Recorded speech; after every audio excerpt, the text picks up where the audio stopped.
Bismillahirrahmanirrahim. Hər vaxtınız xeyirli olsun. Çox dəyərli və istəkli, əziz Qiyam TV izləyiciləri. Bugünkü proqramımızın mövzusu İslamdan əvvəl ərəblərin insanın ölümündən sonraki həyata baxışları və eyni zamanda onların ədəbiyyatı haqqında olacaq. Belə ki, ərəblər hesab edirdilər ki, İnsan öldükdən sonra onun ruhu Hamə və Sədi adlı bir bəquşa çevrilir və nəşrin kənarında durub şivən ah-nalə qoparır. Ölü basılandan sonra isə bayquş bu qəvrə girərək həmişəlik orada qalır.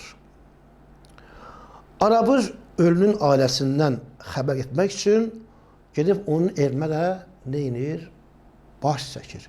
Əgər ölən şəxs qeyri-təbii bir yolla ölərsə, yəni öldürülərsə, bəyquş həmən yerdə onun qəbrinin yanında dayanmadan qatilimin qanını tökməklə məni sakitləşdir deyə fəryad eləyir. Qisas alınmayınca bayquş da sakit olmur. Biz buradan ərəblərin İslam tarixindən qabaq və İslamdan sonraki tarixi arasında təlatlı əqidələr üzə çıxır.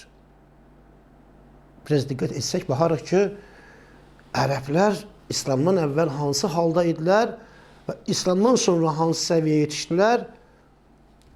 Yəni, bu iki halın arasında böyük təzadlar vardır. Qız uşaqlarını diri-diri torpağa bastıran bir ümmət hara, yetimlərə qayğı göstərmək hara. Qarət, bütpərəstlik hara, Allah Teala'ya ibadət etmək hara. Əzizlərim, hər hansı bir millətin düşüncəsini, psixologiyasını təhlil etməkdən üçün ən gözəl vasitə onlardan qalan mirasa, ədəbiyyata baxmaqdır.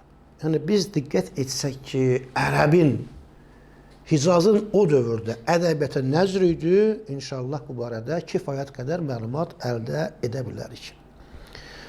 Millət haqqında şeir, hekayə, qəsidələr onların psixoloji durumundan xəbər verir. Bir millətin psixologiyasını tədqiq etmək üçün həmin millətə aid olan ədəbiyyat nümunələrinin diqqətdən kənarda qoymamalıyıq.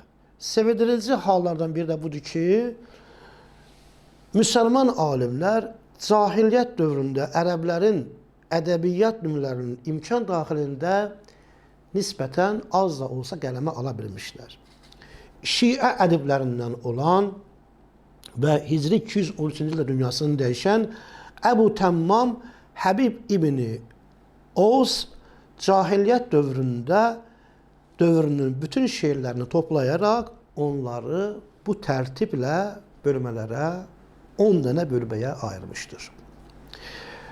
Birinci bölmə qəhrəmanlıq mövzusunda yazılan şeirlər, mərsiyələr, əxlaqi şeirlər, gənclik illərlə bağlı olan şeirlər, müxtəlif qəbilə və şəxslərin həcvi, səxavət və qonaqpərvərlik mövzusunda yazılan şeirlər, mədihiyyələr, gəzinti və müxtəlif xüsusilərlə bağlı olan şeirlər, ətri və məzəli əhvalatlar və qadınların məzəmmət zəminində yazılmış şeirlər.